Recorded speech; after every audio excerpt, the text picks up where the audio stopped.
උග්‍ර ගෘහපතිවරයා බලන්න විසාකාව අවුරුදු 7 වයසේදී සෝවාන් ඵලයටපත් වෙන්නේ. දරුවන් 20 දෙනෙක් හිටියා. මොනුබුරු මිනිබිරියන් 100 ගාණක් හිටියා පින්නතුනි.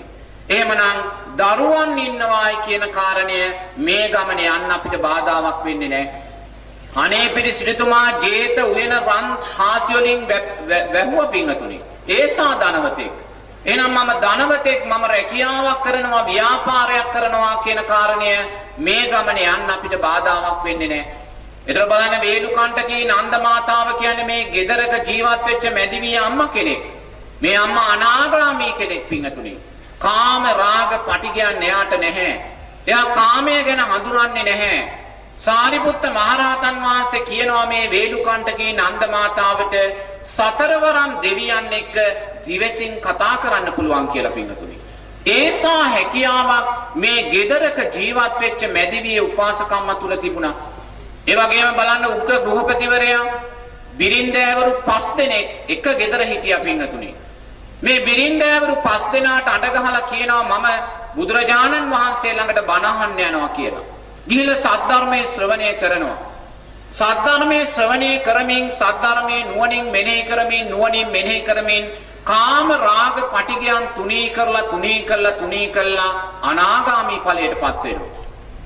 අනාගාමී ඵලයටපත් වෙලා ගෙදෙට්ට ඇවිල්ලා බිරින්දෑවරු 5 දෙනා ළඟට අඬ ගහනවා. අඬ ගහලා කියනවා අදින් පස්සේ ඔබලා සමග කාමයේ ඇසුරක් නැහැ. ඔබලා කැමති කෙනෙක්ව විවාහ කරගෙන යන්න. කැමති කෙනෙක් සහෝදරයෝ හැටියට මේ ගෙදර නවතින්න කියලා. එක බිනිදක් කියනවා මම අහවලා විවාහ කරගෙන යන්න ඕනේ කියලා.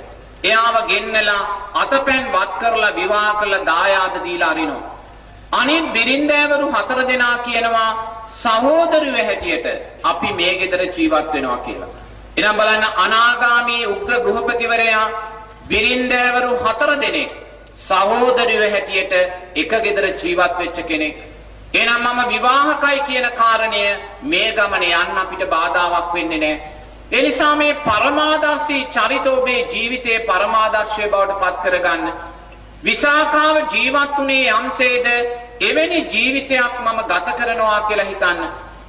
විසාකාව ජීවිතයේ මැදි වයසේදී බුදුරජාණන් වහන්සේ ළඟට ඇවිල්ලා කියනවා භාග්‍ය